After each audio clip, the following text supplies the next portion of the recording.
అదే RTV app వార్తల్ని క్షణాల్లో చదివే అవకాశం ఉంటుంది. ఒక న్యూస్ పేపర్, ఒక టెలివిజన్ ఛానల్ మీ చేతుల్లో ఎప్పుడూ ఉంటాయి. ప్రపంచ దేశాలు ట్రంప్ నిర్ణయం కారణంగా అట్టుడికిపోతున్నాయి.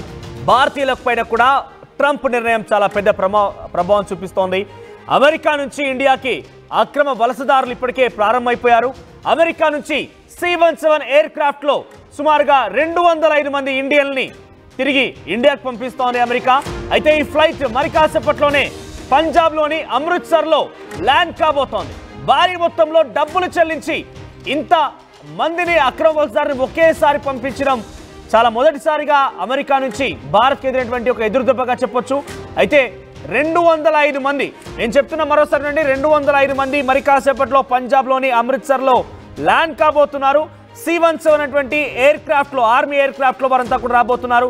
అయితే ఎయిర్ క్రాఫ్ట్ సామర్థ్యం విషయానికి మేము ఈ వార్త చెప్పే ముందు పరిశీలిస్తే కనుక కేవలం 150 మంది కూర్చునేటువంటి సామర్థ్యం గలటువంటి ఈ ఎయిర్ క్రాఫ్ట్లో 205 మంది అంటే అదనంగా 55 మంది వస్తున్నారంటే ఇక్కడ నేను చెప్పగానే మరో మాట మీకు చెప్తుంది ఏంటంటే వాళ్ళందరినీ కుక్కి పెట్టి ఒకరిపైన ఒకరిని కూర్చోబెట్టి, ఇక్కడ చూడండి లోపల దృశ్యాలు అవన్నీ కూడా నేను డెఫినెట్గా వీటిని ధృవీకరించలేను, వారంతా ఇండియన్స్ అని చెప్పాను, కానీ ఆ రకంగా కుక్కి పెట్టి అంతర్జాతీయంగా ఉన్నటువంటి వివిధ దేశాలకు సంబంధించిన వారు అక్రమ వలసదారులుగా అమెరికాలో స్థిరపడ్డ వారందరినీ కూడా తిరిగి పంపించే క్రమంలో వారి చేతులకి సంఖ్యలు, కాళ్ళకి సంఖ్యలు, నోటికి మాస్క్, వారందరికీ కూడా చాలా ఇబ్బందికరంగానే తిరిగి వెనక్కి పంపించేస్తున్నారు.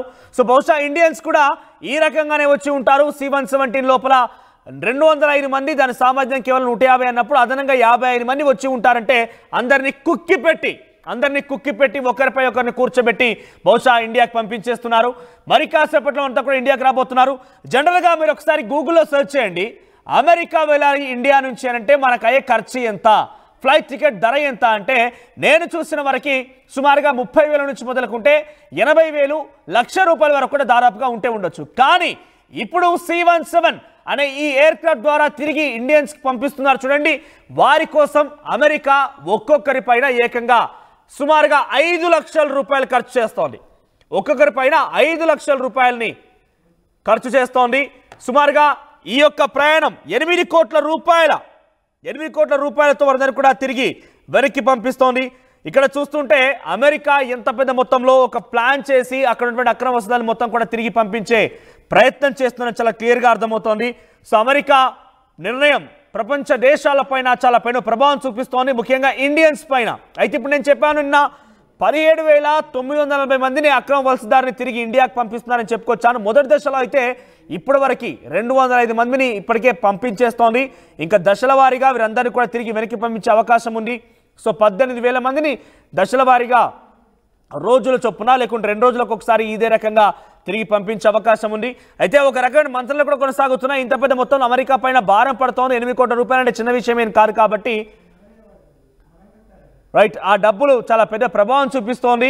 8 కోట్ల రూపాయలు ఖర్చు చేయాల్సిన అవసరం ఉంది భారతీయులు కాబట్టి ఈ ప్రభావం చాలా తీవ్రంగా భారతీయులపైన ఉండబోతోంది. సో 8 కోట్ల రూపాయలు ఖర్చు చేసి ఒక్కొక్కరిపై ₹4,00,000 అంటే చాలా పెద్ద ప్రభావమే కనబరుస్తుంది. అమెరికాలో 7,25,000 మంది ఇండియన్లు ఉన్నారు. సరైనటువంటి ధృవపత్రాలు లేకుండా ఉన్నట్టుగా గుర్తించినటువంటి వారందరూ కూడా తిరిగి పంపిస్తున్నారు.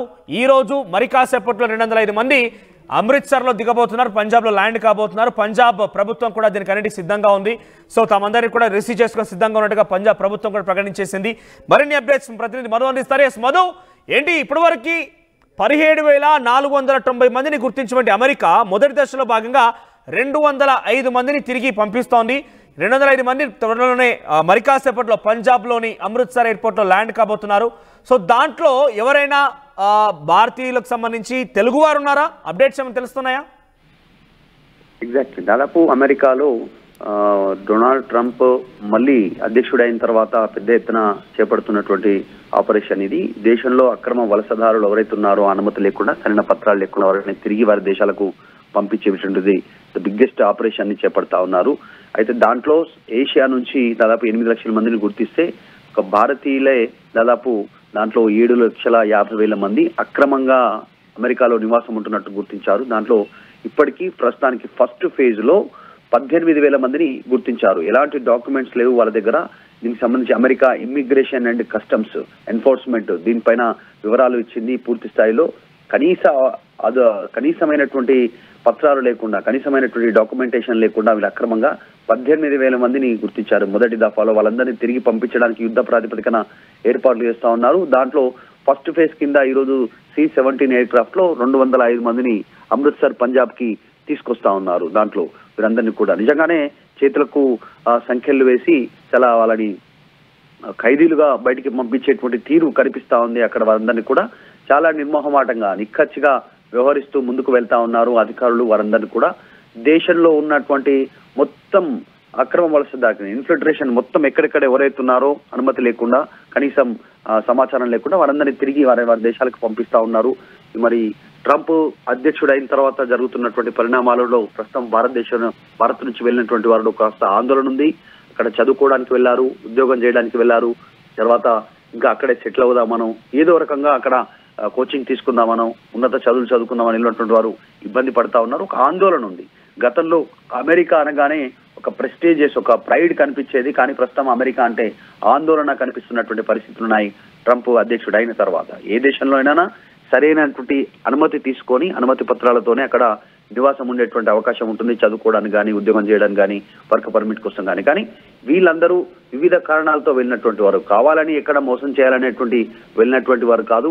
అక్కడ చదువుకుందామని, ఇంకా ఇతరత్ర యూనివర్సిటీలో సీటు కోసమని వర్క్ పర్మిట్ చేసి ఇక్కడ ఉన్నటువంటి వారు ఇక్కడ వచ్చిన తర్వాత సెటిల్ అయ్యామని కుటుంబం కోసం వెళ్ళినటువంటి వారు ఉన్నారు.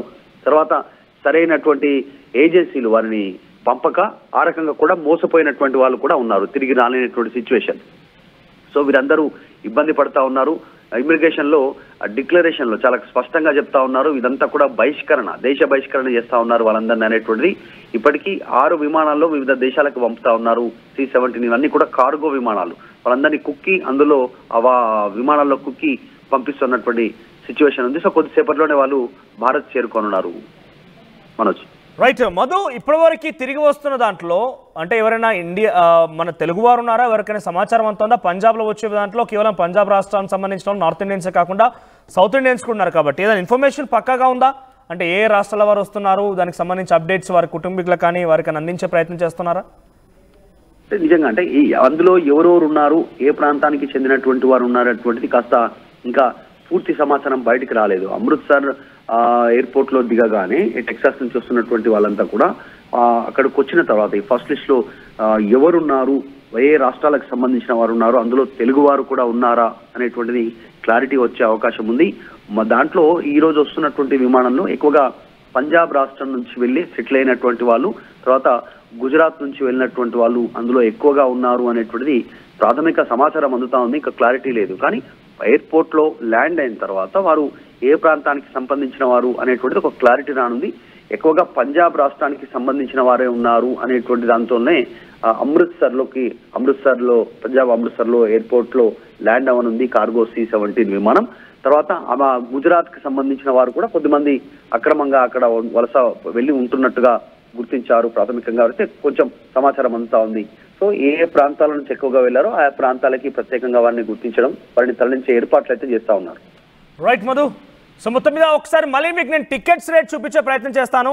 సో ఎందుకు టికెట్ రేట్స్ గురించి చెప్తున్నానంటే భారతదేశం పైన చాలా పెద్ద ప్రభావం పడుతోంది. ఇప్పుడు ఆర్థికంగా భారతదేశం చాలా పెద్ద మొత్తంలో టికెట్ రేట్లని కూడా భరించాల్సి ఉంటుంది. మరి దాన్ని భారత ప్రభుత్వం భరిస్తుందా, లేదంటే ఇక డైరెక్ట్గా వారి నుంచి వచ్చినటువంటి అక్రమ వలసదారు నుంచి వసూలు చేస్తున్నా చూడాల్సిన అవసరం అయితే ఉంది. నేను మీకు చూపిస్తున్న ఆర్టీవీ స్క్రీన్ పైన lowest fair for Delhi to New York flight, అది 18 మార్చిలో జరిగినటువంటి లోయెస్ట్ ప్రైస్ ఎంత అంటే టికెట్ ఫ్లైట్ ఎక్కడి నుంచి ఢిల్లీ నుంచి అమెరికాకి 33,462 రూపాయలుగా ఉంది.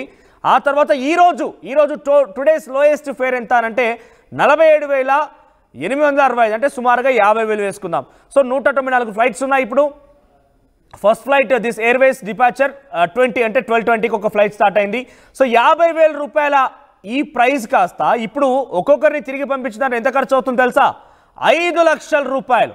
ఒక్కొక్కరి దగ్గర నుంచి 5 లక్షల రూపాయల ఖర్చు చేసి తిరిగి పంపిస్తుంది. వారందరి ఖర్చు కూడా డెఫినెట్గా భారత ప్రభుత్వం లేదా భారతీయుల నుంచి ఎవరైతే అక్రమ వలసదారుగా వెళ్ళారో వారి నుంచి వసూలు చేసే అవకాశం ఉంటుంది. సో 50,000 నుంచి 5 లక్షల రూపాయలు ఒక్కొక్కరి ఖర్చు అంటే చిన్న విషయం ఏం కాదు. అది కూడా కాళ్లకు చేతులకి సంఖ్యలు వేసుకొని, మొహానికి మాస్క్ వేసుకొని, తిండి తిప్పలు ఏమీ లేకుండా కుక్కిపోయి మగ్గిపోయి ఒకరి మీద ఒకరు కూర్చొని ఇక్కడ రావాల్సిన అవసరం అయితే ఏర్పడింది. సో వారందరూ కూడా తిరిగి వెనక్కి పంపిస్తున్న దృశ్యాలు మనం చూస్తున్నాం. ఆర్టీవీ స్క్రీన్ పైన కాళ్ళకు చేతులకు సంఖ్యలు వేసినటువంటి ఆ విజువల్స్ మీరు చూడొచ్చు. మరోవైపుగా మరి కాసేపట్లోనే C-17 ఎయిర్ క్రాఫ్ట్ ఇప్పటికే ప్రారంభమైంది. మరి కాసేపట్లోనే పంజాబ్ అమృత్సర్లో ల్యాండ్ కాబోతోంది. దాంట్లో ఎవరెవరు వస్తున్నారు ఏంటి అనేది ఇంకా పక్కా ఇన్ఫర్మేషన్ అయితే లేదు. కానీ అమృత్సర్లో ల్యాండ్ అవబోతున్న ఇన్ఫర్మేషన్ వచ్చిన నేపథ్యంలో పంజాబ్ ప్రభుత్వం కూడా సిద్ధమైంది. మేము అన్ని రకాలుగా సిద్ధంగా ఉన్నాం, ఈ ఫ్లైట్ని వచ్చిన వాళ్ళందరూ కూడా రిసీవ్ చేసుకొని సిద్ధంగా ఉన్నామంటూ చెప్తోంది. సో 8 లక్షల మంది సుమారుగా అక్కడ అక్రమంగా ఉన్నారు. ఆ 8 లక్షల మందిలో మన తెలుగు వారు ఎంతమంది అనే కొంత ఆందోళన వ్యక్తమవుతోంది. అయితే అమెరికా నుంచి మా ఫ్రెండ్ ఒకరు చంద్రవర్ధన్ జాయిన్ అయ్యారు మనతో పాటుగా. అసలు ఏం జరుగుతోంది, అమెరికా ఉన్నటువంటి ఇండియన్స్ ఏమనుకుంటున్నారు, ముఖ్యంగా తెలుగు వాళ్ళు ఏమనుకుంటున్నారో మాట్లాడదాం. ఎస్ చందు గారు, గుడ్ మార్నింగ్ అండి. సో బహుశా అక్కడ మీకు చాలా ఈవినింగ్ టైం ఇది. ఎస్, ఏంటి రియాక్షన్ ఎలా ఉంది? అమెరికా నుంచి చాలా పెద్ద మొత్తంలో ఇల్లీగల్ ఇమిగ్రెంట్స్ని ట్రంప్ తిరిగి వెనక్కి పంపిస్తున్నారు. 8 లక్షల మంది ఇండియన్స్ ఉన్నట్టుగా గుర్తించి ఇప్పుడు ఫస్ట్లీ అయితే ఈ రోజు మరి కాసేపట్లో ఒక 205 మందితో ఫ్లైట్ ల్యాండ్ కాబోతోంది. సో అక్కడ వాళ్ళ రియాక్షన్ ఏంటి, ఇండియన్స్ రియాక్షన్ ఎలా ఉంది అక్కడ? ఇండియన్స్ రియాక్షన్ అంటే ప్రస్తుతానికి చాలా భయాందోళనగా ఉంది. ఇంతకుముందు స్టూడెంట్ లాంటి వాళ్ళు ఎవరికైనా జాబులు రావటం లేట్ అయినా పార్ట్ టైం జాబ్ చేసుకునేటోళ్ళు ఇప్పుడు ప్రస్తుతం అలా జాబ్ చేసుకోవాలన్నా ఈ ఐస్ లేకపోతే హోమ్లాండ్ సెక్యూరిటీ వాళ్ళు ఎక్కడ వచ్చి రైడ్లు రెస్టారెంట్ లో రైడ్లు చేస్తారా లేకపోతే ఇంకేదైనా పార్ట్ టైం లో రైడ్లు చేస్తారా పట్టుకుంటారా అనే భయం. మళ్ళీ కొంతమంది వీసాలు అయిపోయి స్టే ఎక్స్టెండ్ అయిన వాళ్ళు వీళ్ళందరూ కలిసి చాలా ఇప్పుడు చాలా పరిస్థితి ఎట్లుందంటే చాలా భయాందోళనగా ఉంది. ఎప్పుడో ఎవరు పట్టుకుంటారా ఎప్పుడో ఎవరు పంపిస్తారా అన్నట్లుంది. వీళ్ళనే కాదు స్టూడెంట్స్ వీసా ఎక్స్టెండెడ్ అనే కాదు H1B వాళ్ళు కానీ జాబ్ అయిపోయి ఉన్నా సరే ఇది కాకపోతే ఇంటికి వెళ్ళి వెనకాలకు వస్తున్నా సరే అంతే కంగారుగా ఉంది. రైట్, అంటే బేసిక్గా ఐసీ కస్టమ్స్ ఆఫీసర్లు వచ్చిన వాళ్ళు కానివ్వండి, మీరు అంటున్న ప్రకారంగా ఈ ట్రంప్ నిర్వహించినటువంటి ఈ యొక్క ఇన్స్పెక్షన్లో ఈ డ్రైవ్లో ఏమేమి డాక్యుమెంట్స్ అడుగుతున్నారు ప్రముఖంగా? అంటే వాటికి సంబంధించి అక్రమం వలస 8 లక్షల మంది అని అంటే అది చిన్న విషయం ఏం కాదు, ఓన్లీ ఇండియన్సే నేను చెప్పేది సంఖ్య. సో ఈ రకంగా ఏమేమి అడుగుతున్నారు వాళ్ళంతా, ఏం డాక్యుమెంట్స్ ఎక్స్పెక్ట్ చేస్తున్నారు? డాక్యుమెంట్స్ ఎలాంటి డాక్యుమెంట్స్ ఇంత ముందు ఎలా ఉండేదంటే ఇండియా వచ్చినా సరే మామూలుగా క్లైంట్ లెటర్ ఉంది అంటే ఓకే ఉందా లేదా అని కానీ అడిగే వాళ్ళు కారు. ఇప్పుడు ఎలా ఉందంటే ఖచ్చితంగా ఉండాలి. ఇప్పుడు కొంతమంది క్లయింట్స్ లెటర్ ఇవ్వరు, ఇవ్వకపోయినా సరే వాళ్ళ పాలసీ కాంట్రాక్టింగ్ చేసేటప్పుడు క్లయింట్ లెటర్స్ ఇవ్వరు, అది వాళ్ళ పాలసీ. అయినా సరే క్లయింట్స్ లెటర్ ఉండాలి అన్నట్టుగా ఉన్న రూల్సే ఎక్కువ స్ట్రిక్ట్ గా ఇంప్లిమెంట్ చేస్తున్నారు. ఓకే, ప్రీవియస్ గా అయితే కొంత చూస్తున్నట్టుగా ఉండేది, ఇప్పుడు పక్కాగా స్ట్రిక్ట్ గా ఉండాల్సిందే ఇక. రైట్, మీ ఫ్రెండ్స్ ఎవరన్నా అంటే ఎవరన్నా అక్రమంగా వెళ్ళారని మీకు తెలిసిన వారు కానివ్వండి, ఫ్రెండ్స్ కానివ్వండి, ఇండియన్స్ సంబంధించిన కానీ సౌత్ ఇండియా కానీ తెలుగు వారు కానివ్వండి, ఎవరన్నా ఈ బారిన పడ్డ వాళ్ళు ఉన్నారా ఇప్పటివరకు? 17,000 మందిలో ఉన్నారా? అంటే ఒక్కళ్ళు ఉన్నారు, కాకపోతే వాళ్ళు ఏంటంటే యూజువల్ గా ఇంత ముందు H1B ఓవర్స్టే H1B జాబ్ అయిపోతే 160 డేస్ అలా ఉండేది. కాకపోతే ఇప్పుడు పెంచారు అంటున్నారు. కానీ అతను ఇండియా నుంచి వచ్చేటప్పుడు సిన్స్ ఇట్లా క్లయింట్ లెటర్ లేకపోవటం వల్ల మళ్ళీ ఆయన బ్యాక్ ఒకసారి అమెరికాకు వచ్చిన తర్వాత మళ్ళీ బ్యాక్ రిటర్న్ ఇండియా ఫ్లైట్ పంపించారు. ఆల్రెడీ పంపించేశారు. ఇప్పుడు 17,000 మందిలో లేరు ఆయన. సో ఈ రోజు ఎయిర్పోర్ట్ లో అమెరికన్ ఎయిర్పోర్ట్ లో చూస్తుంటే వాళ్ళ కాళ్ళకి చేతులకి సంఖ్యలు వేసి మొహానికి మాస్క్ పెట్టేసి, నేను ఇప్పుడే చెప్తున్నాను న్యూస్, అది మీరు చూసే ఉంటారు, C-17 అనేటువంటి ఎయిర్ క్రాఫ్ట్ లో దాని ఓవరాల్ ఆక్యుపెన్సీ వచ్చేసి 150 సీట్లు మాత్రం, 150 సీట్స్ మాత్రమే. దాంట్లో 205 మెంబర్స్ పంపిస్తున్నారు. అంటే కుక్కి పంపిస్తున్నారు. అంటే అక్రమ వలసదారులను ఇంత ఇబ్బందికరంగా పంపిస్తున్నటువంటి సిచ్యువేషన్ లో అక్కడ ఉన్నటువంటి ఇండియన్స్ ఏమనుకుంటున్నారు, వాళ్ళ ఒపీనియన్ ఏంటి?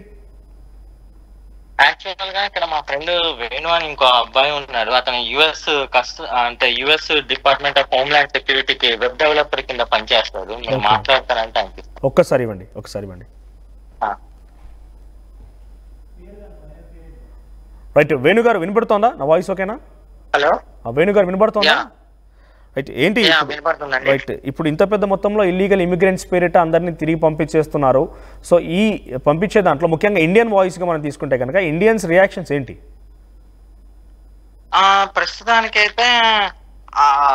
ప్రస్తుతానికైతే కంగారుగానే ఉందండి. నాకు తెలిసి ఇదొక్కటే కాదు, ఎక్కువ సౌత్ సైడ్ రైడింగ్స్ లాంటివి ఎక్కువ చేస్తున్నారు. అంటే ఇప్పుడు వాళ్ళు అంటే ఎక్కువ ఎక్కువ ఇటు సైడ్ నుంచి బోర్డర్ ఏదైతే బోర్డర్ షేర్ చేసుకుంటారో అమెరికాతో పాటు అటు సైడ్ ఎక్కువ ఉంది. ఫర్ ఎస్పెషల్ గా ఏంటి అంటే టెక్సాస్ లో ఇండియన్స్ ఎక్కువ ఉంటారు, ప్లస్ అది బోర్డర్ గానీ ఎక్కువ షేర్ అవుతుంది కాబట్టి అక్కడ ఎక్కువ మంది చేస్తున్నారు. రీసెంట్ గా మా ఫ్రెండ్ ఒక అతను ఒక డెలివరీ జాబ్ ఏదో చేస్తా ఉంటే రెస్టారెంట్ లోకి లిటరల్ గా ఆయన్ని పట్టుకొని అడిగి నీకు వర్క్ పర్మిట్ ఏంటి అని చెక్ చేసి ఆయన్ని డీటెయిన్ చేయడం జరిగింది. కాళ్ళకి ఒకటి అదేదో ట్రాకింగ్ లాంటిది పెట్టి ఈ రోజే ఆయనకి డిపోర్టేషన్ నోటీసెస్ జడ్జి ముందు పెట్టేసి డిపోర్టేషన్ నోటీసెస్ గానీ ఇచ్చారు. స్ట్రిక్ట్ గా మాత్రం చాలా ఉంది, ఎస్పెషల్లీ టెక్సాస్. ఓకే, కాళ్ళకి ఏం వేశారు, మళ్ళీ రిపీట్ చేయగలుగుతారా? కాళ్ళకి నావిగేషన్ ట్రాకింగ్ వేశారు. ఓకే, ఆయన మూమెంట్ క్యాప్చర్ చేస్తూ at the same time deportation notice కూడా వచ్చింది ఇప్పుడు. ఆయన మూమెంట్ ఆయనకంటే నాకు తెలిసిన ప్రకారం అయితే ఆయనకు ఒక ఇంత రేడియస్ అని ఇస్తారు, ఒక 15 మైల్ రేడియస్ అని ఇస్తారు. లేకపోతే అంటే జడ్జిని బట్టి అనమాట. జడ్జి కనుక ఓన్లీ నీకు హోమ్ హౌస్ లోనే ఉండాలి అన్నట్టు చెప్పారనుకోండి, అంటే లాయర్ గాని చెప్తారు ఆయన హెల్త్ కండిషన్స్ అట్లా బట్టి నీకు ఇంట్లోనే ఉండాలి అంటే ఇంట్లో నుంచి బయటకు వస్తే ఆ 1-2 మీల్ రేడియస్ లో వస్తే ఆటోమేటిక్ గా ఐస్ కి నోటిఫికేషన్ వచ్చేస్తుంది, అలా ఉంటుంది. ఓకే, ఆయన వర్క్ పర్మిట్ కూడా ఇప్పుడు కొంత లిమిటేషన్ ఉండబోతుంది అయితే. వర్క్ పర్మిట్ గానీ లిమిటేషన్. ఇప్పుడు for example H1B work permit ఉన్నారు అనుకోండి, they can only work in IT jobs, అలాంటి జాబ్స్ మాత్రమే చేస్తగలుగుతాయి, ఇంకా బయట ఏ జాబ్స్ చేయలేరు. ఓకే, సో ఇవన్నీ ఇంత స్ట్రిక్ట్ ఇంప్లిమెంటేషన్ అవుతుంది కదా, సో ఇండియన్ రియాక్షన్స్ ఎలా ఉన్నాయి? అంటే ఇప్పటి వరకు కొంచెం ఫ్లెక్సిబుల్ గా ఉండేది, కొంత వర్క్ చేసుకోగలిగారు, చాలా మంది కూడా అక్కడ రావడానికి ఎక్సైట్మెంట్ తో వెళ్ళేవాళ్ళు. ప్రస్తుతానికి ఎలా ఉంది అంటే లైక్ ఆల్టర్నేట్ వేస్ చూస్తున్నారు. అంటే ఇప్పుడు అమెరికాలో వర్కౌట్ అవ్వకపోతే కెనడాకి వెళ్ళిపోద్దామా, స్విట్జర్లాండ్, జర్మనీ లాంటి ఆల్టర్నేట్ వేస్ చూస్తున్నారు.